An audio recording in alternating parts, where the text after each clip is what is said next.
Hello friends, this is Deepak. Java tutorial playlist series में last topic हमने किया था कंडीशनल स्टेटमेंट्स, जिसमें मैंने if else switch part explain किया था। आज हम लोग करने वाले हैं लूपिंग स्टेटमेंट्स, जिसके अंदर मैं आप लोगों को बहुत deeply for, while and do while explain करने वाला हूं। ओके, तो देखो, तो सबसे पहले बात करते हैं कंट्रोल स्टेटमेंट्स होते क्या है। मैंने लास्ट पार्ट के अंदर डीपली एक्सप्लेन किया था कि कंट्रोल स्टेटमेंट्स हम लोग इंस्ट्रक्शंस को बोलते हैं जो प्रोग्राम के फ्लो को कंट्रोल करता है या फिर उसको मैनेज करता है। और 3 टाइप्स के कंट्रोल स्टेटमेंट्स होते हैं, दैट इज डिसीजन मेकिंग और conditional statements, then looping and iteration, and third one is jump statements. Last part के अंदर हम लोग कंडीशनल स्टेटमेंट्स कंप्लीट कर चुके हैं। आज हम लोग स्टार्ट करते हैं दैट इज लूपिंग स्टेटमेंट्स। तो यहां पर फर्स्ट पॉइंट आप लोग देख रहे हो, लूपिंग स्टेटमेंट्स को हम लोग आइट्रेशन स्टेटमेंट्स भी बोलते हैं। Then second point, looping statements allow us to repeat a block of code multiple times. That means कि अगर मुझे कोई कोड मल्टीपल टाइम्स एग्जीक्यूट करना है तो हम लोग लूपिंग स्टेटमेंट का यूज करते हैं। मैं यहां पर इंटेलिजे आइडिया ओपन कर लेता हूं और एक न्यू प्रोग्राम में क्रिएट कर देता हूं मेन ऐप 1 के नेम से, और मेन मेथड हम लोग क्रिएट कर देते हैं। अब यहां पर अगर मैं लिखता हूं दैट इज 1, मैं यहां पर 1 लिख रहा हूं। अब मुझे ये वाली स्टेटमेंट 5 टाइम्स प्रिंट करनी है या फिर मुझे यही वाली स्टेटमेंट 10 टाइम्स प्रिंट करनी है, तो क्या ये बेटर वे है? हाँ जी, क्या ये बेटर वे है कि हम लोग यहां पर इस टाइप से 5 टाइम्स लिख दें या फिर इसी स्टेटमेंट को हम लोग 10 टाइम्स यहां पर लिख दें? नहीं, ये चीज अच्छी प्रोग्रामिंग नहीं है। तो मैं ये चाहता हूं कि मैं स्टेटमेंट को यहां पर सिर्फ एक ही बार लिखूं, बट ये 10 टाइम्स 1 1 1 1 करके प्रिंट कर दें। तो इसके लिए हम लोग यहां पर यूज करेंगे दैट इज लूपिंग स्टेटमेंट्स का। ओके, अब लूपिंग स्टेटमेंट्स हमारे पास 4 टाइप्स के होते हैं, that is for, while, do while and for each loop. हालांकि फॉर ईच लूप जो है वो एरेज एंड कलेक्शंस के लिए यूज होता है, जो हम लोग आगे जाकर करेंगे। अभी आज के इस पार्ट में मैं आप लोगों को बहुत deeply for, while and do while explain करने वाला हूं। तो सबसे पहले हम लोग स्टार्ट करते हैं फॉर लूप, जिसमें फर्स्ट पॉइंट मैंने लिखा हुआ है that is for loop is used to repeat a block of code a specific number of times. That means के अगर मैं किसी भी कोड को मल्टीपल टाइम्स एग्जीक्यूट करना चाहता हूं तो मैं यूज करूंगा फॉर लूप का। Then second point, it is useful when we know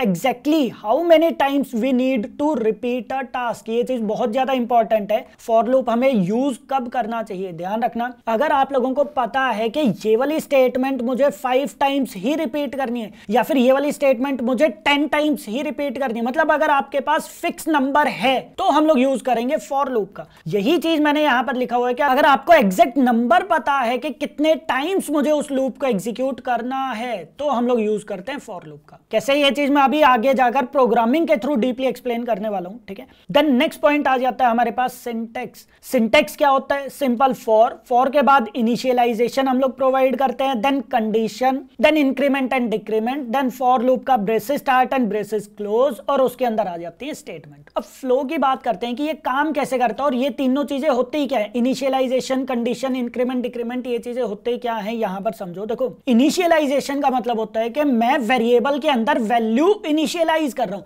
जैसे आपने int i equals to 0 provide कर दिया, फिर int i equals to 1 provide कर दिया, तो ये आप इंटीजर वैल्यू मतलब आई के अंदर 0 या 1 वैल्यू इनिशियलाइज कर रहे हो। तो ये होता है हमारे पास इनिशियलाइजेशन फेज। तो सबसे पहले फॉर लूप के अंदर इनिशियलाइजेशन वाला फेज एग्जीक्यूट होगा। देन कंडीशन चेक होती है, जैसे मैंने प्रोवाइड कर दिया है आई शुड बी लेस देन और इक्वल्स टू 5 या फिर आई शुड बी लेस देन और इक्वल्स टू 10। तो ये क्या काम करेगा, ये कंडीशन चेक करेगा। अगर कंडीशन फॉल्स है, समझो अगर कंडीशन फॉल्स है तो फॉर लूप से बाहर चला जाएगा, बट अगर कंडीशन ट्रू है तो फिर वो फॉर लूप के अंदर आ जाएगा। तो ये 2 पार्ट है, ध्यान रखो। सबसे पहले इनिशियलाइजेशन फेज आएगा, इनिशियलाइजेशन के बाद कंडीशन फेज आ जाएगा। कंडीशन जो है वो चेक करेगा, अगर कंडीशन फॉल्स है तो फॉर लूप से बाहर आ जाएगा, बात खत्म। बट अगर कंडीशन ट्रू है तो फॉर लूप के अंदर आएगा। अब फॉर लूप के अंदर आ गया तो फिर वो स्टेटमेंट्स एग्जीक्यूट करेगा। मैं फॉल्स वाली कंडीशन हटा रहा हूं, ठीक है। तो अगर कंडीशन ट्रू है तो सारी की सारी स्टेटमेंट्स को एग्जीक्यूट करेगा,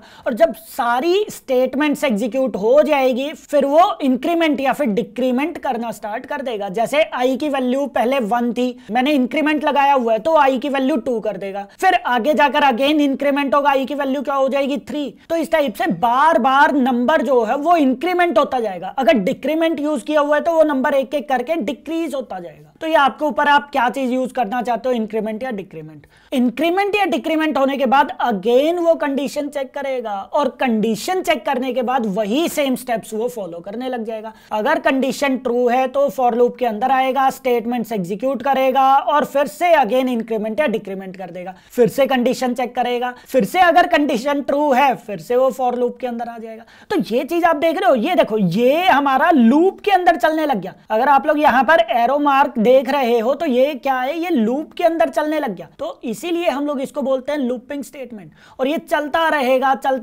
जब तक कि कंडीशन फॉल्स नहीं हो जाती। ओके, तो अगर आप लोग फॉर लूप का पूरा फ्लो देखना चाहते हो तो ये इसका फ्लो है जिसमें एक ही बार इनिशियलाइजेशन होगा। ध्यान रखना, फर्स्ट स्टेप जो है वो सिर्फ एक ही बार एग्जीक्यूट होगा, देन कंडीशन चेक करेगा। अगर कंडीशन फॉल्स है तो फॉर लूप से बाहर आ जाएगा, अगर कंडीशन ट्रू है तो फॉर लूप के अंदर आ जाएगा, स्टेटमेंट्स वो एग्जीक्यूट करेगा, देन इंक्रीमेंट या डिक्रीमेंट कर देगा, अगेन कंडीशन चेक करेगा। अगर कंडीशन ट्रू है फिर से फॉर लूप से बाहर आ जाएगा। तो ये लूप इस टाइप से चलता रहेगा जब तक कि कंडीशन फॉल्स नहीं हो जाती। कंडीशन फॉल्स होते ही वो फॉर लूप से बाहर आ जाएगा। तो ये सिंपल फ्लो है प्रोग्रामेटिकली। देखो मैं एक काम करता हूं, मैं यहां पर एक प्रोग्राम बनाता हूं। देखो मैंने यहां पर एक फॉर लूप लिख दिया जिसके अंदर मैंने यहां पर कोई भी एक वैल्यू इनिशियलाइज कर दी, मतलब एक मैंने आई वेरिएबल ले लिया और उसकी वैल्यू 1 प्रोवाइड कर दी।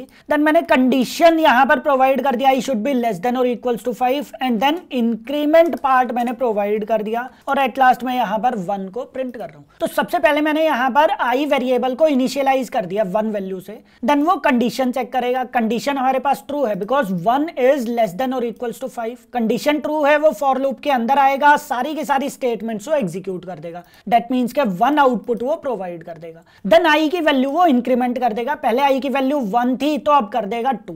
देन वो कंडीशन चेक करेगा, that is 2 is less than और इक्वल्स टू 5। कंडीशन ट्रू है, फिर से फॉर लूप के अंदर आएगा, स्टेटमेंट वो एग्जीक्यूट कर देगा एंड आई की वैल्यू इंक्रीमेंट कर देगा, दैट इज 3। फिर से वो कंडीशन चेक करेगा, 3 इज लेस देन और इक्वल्स टू 5। कंडीशन ट्रू है, फॉर लूप के अंदर आएगा, अगेन वो स्टेटमेंट्स प्रिंट कर देगा। तो इस टाइप से वो चलता रहेगा। जब आई की वैल्यू 5 हो जाएगी, कंडीशन अगेन ट्रू हो जाएगी, फॉर लूप के अंदर आएगा, स्टेटमेंट एग्जीक्यूट कर देगा, आई की वैल्यू 6 हो जाएगी। जब आई की वैल्यू 6 होगी, कंडीशन हमारी फॉल्स हो जाएगी और वो फॉर लूप से बाहर आ जाएगा। तो ये वाली जो स्टेटमेंट है ये हमारे पास 5 टाइम्स एग्जीक्यूट होगी। यहां पर अगर आप लोग चेक करते हो तो ये देखो, ये वाली स्टेटमेंट हमारी 5 टाइम्स एग्जीक्यूट हुई है। आप यहां पर अगर 10 कर देते हो तो ये 10 टाइम्स एग्जीक्यूट हो जाएगी। ये देखो, ये यहां पर 10 टाइम्स हमारे पास एग्जीक्यूट हो रही है स्टेटमेंट। ओके, तो इस टाइप से अगर आप लोग एक ही स्टेटमेंट को बार बार रिपीट करना चाहते हो तो हम लोग यूज करते हैं लूपिंग पार्ट का। यही चीज मैंने डेफिनेशन के अंदर बताया था कि for loop is used to repeat a block of code a specific number of times. अगर आप लोग एक ही ब्लॉक को बार बार एग्जीक्यूट करना चाहते हो तो हम लोग यूज करते हैं फॉर लूप का।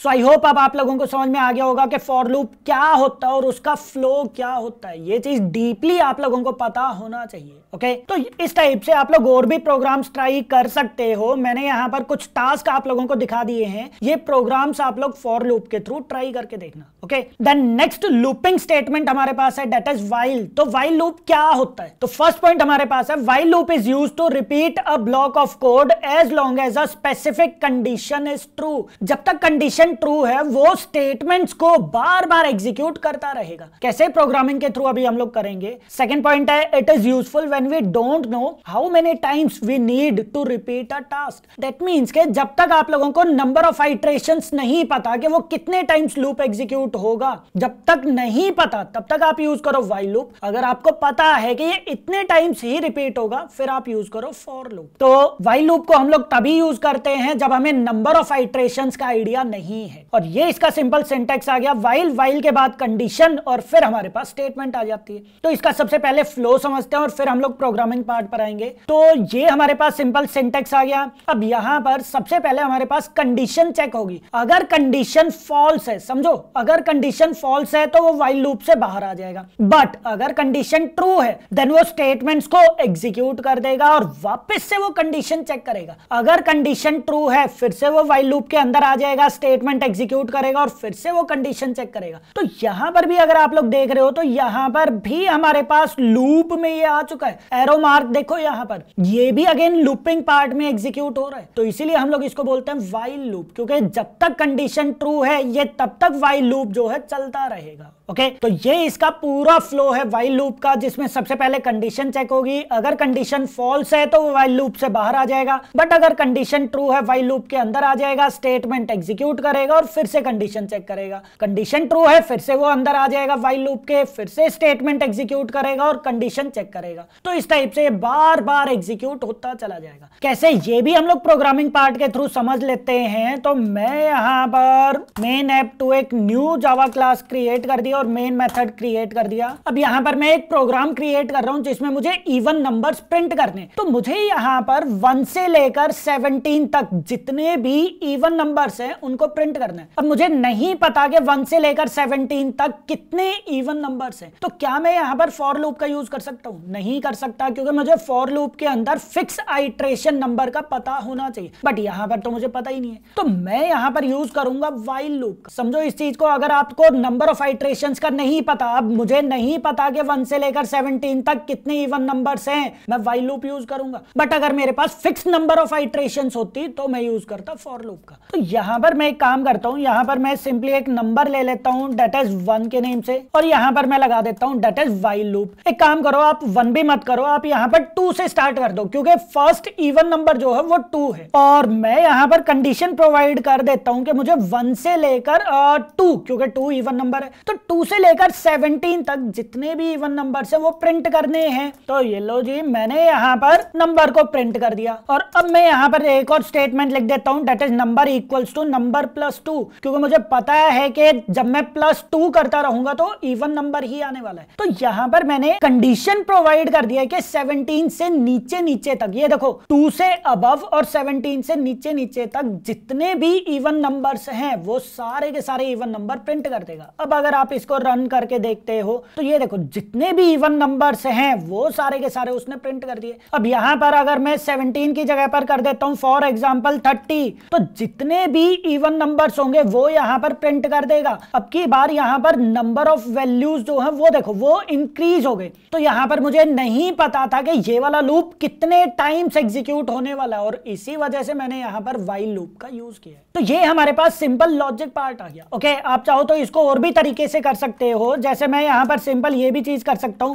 कि नंबर मॉडुलस 2 अगर उसकी वैल्यू 0 है तो वो यहां पर नंबर को प्रिंट कर देगा, और एट लास्ट फिर मैं यहां पर नंबर की वैल्यू को इंक्रीमेंट करवाता रहूंगा। तो आप चाहो तो इस टाइप से भी कर सकते हो, आउटपुट वो सेम ही प्रोवाइड करेगा। बट सबसे इजी वे हमारे पास यही है जो मैंने अभी करवाया था, जिसमें हम लोग डायरेक्टली यहां पर नंबर को प्रिंट कर देते हैं और नंबर की वैल्यू 2 करके इंक्रीमेंट करवा देते हैं। तो अगर आप लोगों को नंबर ऑफ आइट्रेशंस का नहीं पता है कि लूप कितने टाइम्स एग्जीक्यूट होगा, तो हम लोग यूज करते हैं व्हाइल लूप का। सो आई होप अब आप लोगों को पता चल गया होगा कि व्हाइल लूप क्या होता है, उसका सिंटेक्स क्या होता है और उसका फ्लो क्या होता है। ये चीजें बहुत डीपली आप लोगों को करनी है, और व्हाइल लूप के भी कुछ प्रोग्राम्स आप लोगों को ट्राई करके देखने। ओके, द नेक्स्ट पार्ट पर हम लोग आ जाते हैं, that is do while loop. अब डू व्हाइल लूप क्या होता है? फर्स्ट पॉइंट यहां पर मैंने लिखा हुआ है, do while loop is used to repeat a block of code at least once. Do while loop यहां पर क्या करता है कि वो एक बार तो स्टेटमेंट्स को एग्जीक्यूट करता ही करता है, चाहे कंडीशन फॉल्स हो या ट्रू हो, बट वो एक बार तो एग्जीक्यूट करेगा ही करेगा। उसके बाद वो कंडीशन के ऊपर डिपेंड हो जाता है, अगर कंडीशन ट्रू है तो एग्जीक्यूट करेगा, अगर कंडीशन फॉल्स है तो वो नहीं करेगा।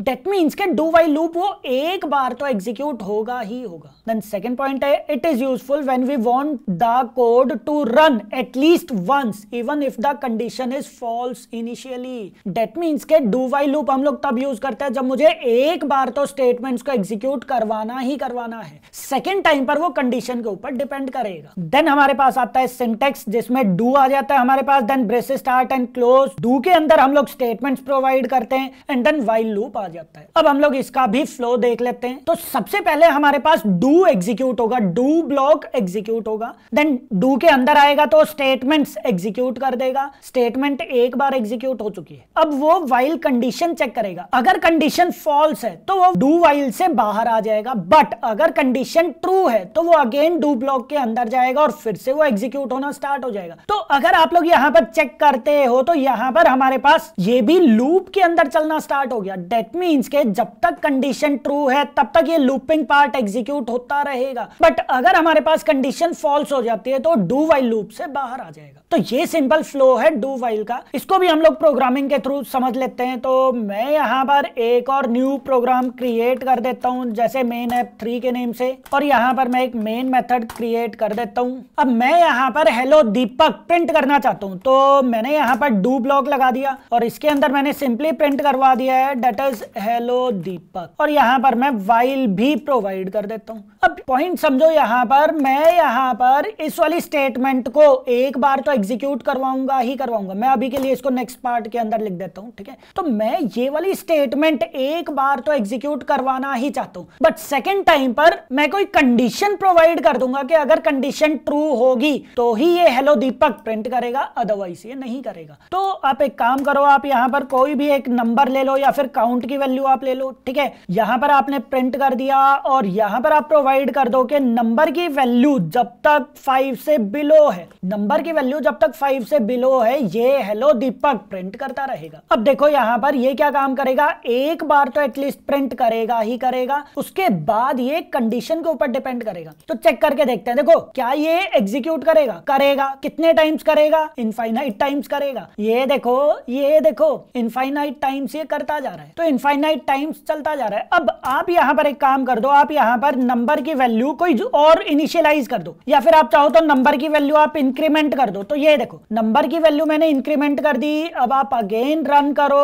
स्टॉप एंड रिटर्न कर दो, तो ये देखो मेरे पास यहां पर ये हेलो दीपक 5 टाइम्स ही प्रिंट कर रहा है। बट अगर मेरे पास कंडीशन ही फॉल्स हो जाती है, मान लेते हैं मैंने यहां पर प्रोवाइड कर दिया है नंबर इज ग्रेटर देन 5, तो हमारे पास कंडीशन फॉल्स है बिकॉज नंबर की वैल्यू 1 है और 1 जो है वो 5 से ग्रेटर नहीं है, तो कंडीशन हमारी फॉल्स है। बट फिर भी ये एक बार इसको एग्जीक्यूट करेगा ही करेगा। तो यहां पर समझो, ये देखो वो यहां पर हेलो दीपक प्रोवाइड कर रहा है। दैट मींस के डू वाइल लूप जो है वो एक बार तो डू के स्टेटमेंट्स को एग्जीक्यूट करेगा ही करेगा, सेकंड टाइम पर वो कंडीशन चेक करेगा। अगर कंडीशन ट्रू है तो फिर से वो एग्जीक्यूट कर देगा, बट अगर कंडीशन फॉल्स है तो वो डू से बाहर आ जाएगा। तो डू वाइल लूप का यहां पर यही बेनिफिट है कि वो स्टेटमेंट्स को एक बार तो एग्जीक्यूट करेगा ही करेगा, चाहे फर्स्ट टाइम पर ही कंडीशन फॉल्स क्यों ना हो। जबकि वाइल लूप के अंदर ऐसा नहीं था। वाइल लूप के अंदर अगर कंडीशन फॉल्स हो जाती है, मान लेते हैं अगर कंडीशन फॉल्स हो जाती है, तो फिर वो स्टेटमेंट्स को एग्जीक्यूट नहीं करता। तो ये डिफरेंस आप लोगों को याद रखना है, वाइल एंड डू वाइल में क्या डिफरेंस होता है। तो ये था हमारे पास डू वाइल लूप और उसका फ्लो के डू वाइल लूप कैसे काम करता है। डू वाइल लूप के ऊपर भी आप लोग कुछ टास्क परफॉर्म करके देखना, ताकि आप लोगों के प्रोग्रामिंग स्किल्स और भी ज्यादा इंप्रूव हो जाए। सो आई होप आप लोगों को पता चल गया होगा कि लूपिंग स्टेटमेंट्स क्या होते हैं, for, while and do while कैसे काम करता है। इनके नोट्स मैंने मेरी वेबसाइट पर प्रोवाइड कर दिए हैं, आप लोग यहां पर जाकर नोट्स को एक्सेस जरूर कर लेना। ओके, सो ट्यूटोरियल आप लोगों को कैसा लगा, अपनी फीडबैक कमेंट करके जरूर बताना। वीडियो को लाइक एंड शेयर जरूर करना, और अगर आप लोगों का लूपिंग स्टेटमेंट से रिलेटेड कोई भी डाउट है तो आप लोग कमेंट करके भी पूछ सकते हो। Okay, thank you.